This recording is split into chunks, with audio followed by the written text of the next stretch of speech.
দেখো বন্ধুরা, চলে এসেছি রান্নাঘরে। এখন বানাবো হচ্ছে পটলের পুর। মানে এই যে দেখো, পটলগুলোকে কেটে নিয়েছি, ঠিক এইভাবে কেটে নিয়েছি। পটলগুলো একটু বড় জাতের পটল নিতে হবে, মানে একটু লম্বাটা বেশি হবে সেরকম পটল নিতে হবে। নিয়ে ভালো করে অল্প অল্প করে খোসা ছাড়াতে হবে, আবার কিছুটা কিছুটা করে খোসা রাখতে হবে। রেখে এইভাবে দেখো পটলটা ছাড়িয়ে নিয়েছি। ছাড়িয়ে মাঝখান দিয়ে ভাগ করে দেখো পটলের যে ভেতরের যে বীজের অংশটা থাকে সমস্ত কিছু এই বাটিটার মধ্যে আমি নিয়ে নিয়েছি। এই সমস্ত পটলের ভেতরের বীজের অংশটা আমি এই বাটিটার মধ্যে নিয়ে নিয়েছি। এবার আমি মিক্সির বাটি নিয়ে নিয়েছি, তার মধ্যে এই যে বীজের অংশগুলো দিয়ে দিলাম। অল্প অল্প করে দেব আর অল্প অল্প করে পেস্ট করব, কারণ একবারে এতটা হবে না, আমার মিক্সির বাটিটা অতটা বড় না। এই যে এই অল্প অল্প করে দেবো আর অল্প অল্প করে পেস্ট করব। চলো পেস্ট করি, তারপর আসছি। এই দেখো হাফ পেস্ট করে নিয়েছি। আচ্ছা, আগেই বলে দিই, আমি কিন্তু এর মধ্যে কোনো রকম জল ইউজ করিনি, ডিরেক্ট এটাই শুধু পেস্ট করেছি, আমি কিন্তু কোনো রকম জল ইউজ করিনি। হাফ পেস্ট করে নিলাম, এবার বাকি হাফটা দিয়ে দিলাম। এটা হচ্ছে পটলের ভিতরের অংশ, এটা হচ্ছে পটলের ভিতরের অংশ। আচ্ছা, বাকিটা দিয়ে দিলাম, আর সাথে কয়েকটা কাঁচা লঙ্কা দিয়ে দিলাম। ঝালটা তোমরা পরিমাণ মতন দেবে। চলো এটা আবার পেস্ট করে আসছি। দেখো বন্ধুরা, পেস্ট করে চলে এসেছি। আমি কিন্তু কোনো রকম জল ইউজ করিনি, তোমরা কিন্তু জল ইউজ করবে না, কারণ পটলের বীজটা পেস্ট করলে এমনি এই যে দেখো এরকম পাতলাই হবে। তো কোনো রকম কিন্তু জল ইউজ করবে না, কারণ বেশি পাতলা হয়ে গেলে টানাতে কিন্তু কড়াইতে টানাতে অনেক টাইম নেবে। চলো এবার এটা কাচিয়ে নিই, তারপর বাকি পেস্টগুলো করে নেব। দেখো এরপর নিয়ে নিয়েছি আমি নারকেল। নারকেল ভালো করে কুড়িয়ে নিয়ে নিয়েছি। এর মধ্যে এক এক করে সমস্ত উপকরণগুলো দিয়ে দেবো। এর মধ্যে দেব হলুদ গুঁড়ো, স্বাদ মতন লবণ, আর যেটা অবশ্যই লাগবে সেটা হলো এই যে সর্ষের গুঁড়ো, কালো সর্ষের গুঁড়ো, মাস্টার্ড পাউডার, এটা কিন্তু অবশ্যই লাগবে। নারকেল আর এই দুটো জিনিস ছাড়া কিন্তু টেস্টটাই আসবে না। এর মধ্যে আমি দিয়ে দিলাম। আমি একটা ছোট প্যাকেট নিয়েছি, সর্ষের গুঁড়ো দিয়ে দিলাম। আর দেব স্বাদ মতন চিনি। চিনিটা আজকে একদমই স্কিপ করতে বলবো না, কারণ চিনিটা লাগবে, নাহলে ভালো লাগবে না পুরটা খেতে। চলো এবার এই সমস্ত উপকরণগুলোকে আমি একটু পেস্ট করে নিই। এই যে বন্ধুরা দেখো, নারকেলটাকে আমি একটু জল দিয়ে দিয়ে পেস্ট করেছি, কারণ নারকেল তো সামান্য জল দিয়ে পেস্ট করে নিয়েছি ভালো করে। নারকেলের মধ্যেই নুন, হলুদ, চিনি, সর্ষের পাউডার সব দিয়ে দিয়েছিলাম, দেখালামই তো। এবার সমস্ত কিছু ভালোভাবে একটু জল দিয়ে পেস্ট করেছি। কড়াইটা জ্বালিয়ে দিয়েছি, এবং কড়াইয়ের মধ্যে সর্ষের তেল দিয়ে দিলাম। সর্ষের তেল দিয়ে দিলাম, তেলটা খুব ভালোভাবে গরম হয়ে গেছে। এবার আমি এখানে বাটাগুলোকে এক এক করে দিয়ে দিলাম।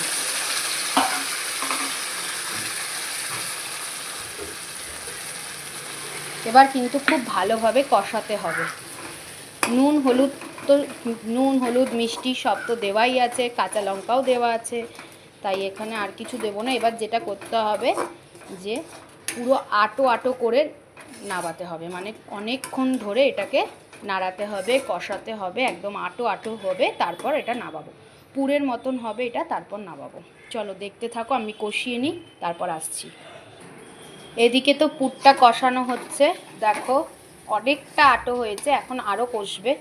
আর এখানে আমি ছেলের মাছের ঝোলটা বসিয়ে দেবো। এই যে মাছটা ধুয়ে নুন হলুদ মাখিয়ে নিয়েছি, আর এখানে ছেলের সবজি কেটে নিয়েছি, আলু আর পটল। তো এবার মাছের ঝোলটা ছেলের বসিয়ে দেবো।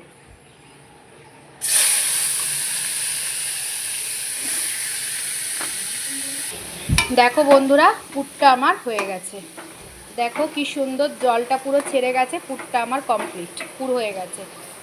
পুরটা এবার নাবিয়ে নেব, পুর কমপ্লিট। এবার নাবিয়ে পটলে ভরবো। আর এদিকে ছেলের আলু পটলটা ভাজছি, মাছের ঝোলের জন্য আলু পটলটা ভাজছি। চলো পুরটা নাবিয়ে নিই।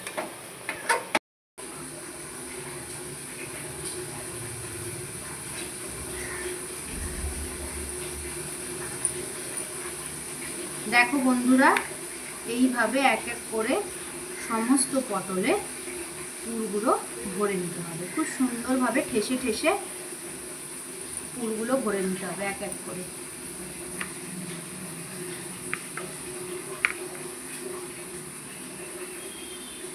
হাত দিয়ে চেপে চেপে ভরবে, তাহলে ভেতরের অংশটা ফাঁকা থাকবে না।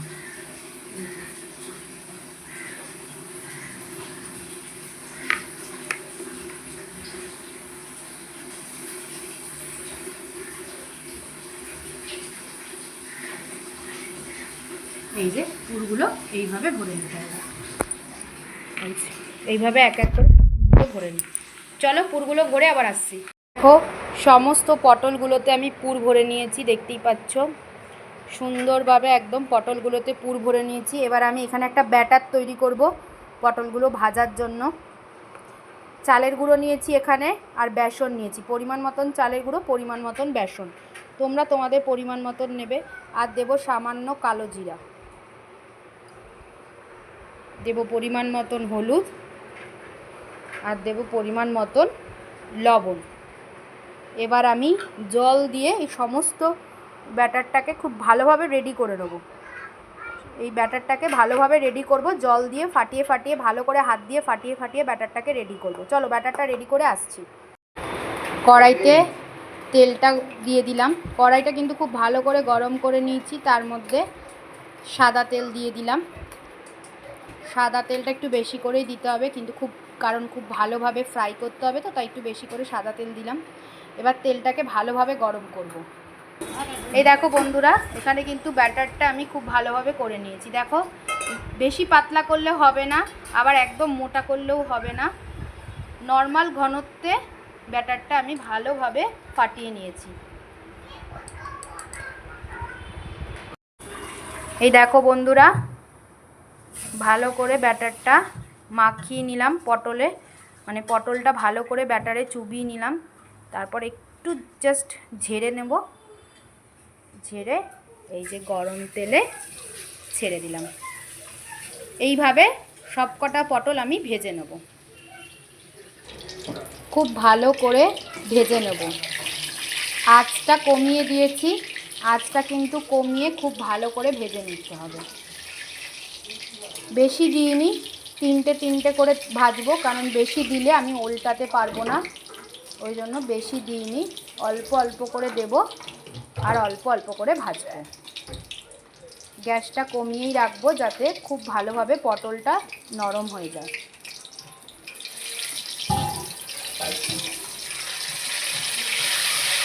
এই উল্টে দিলাম।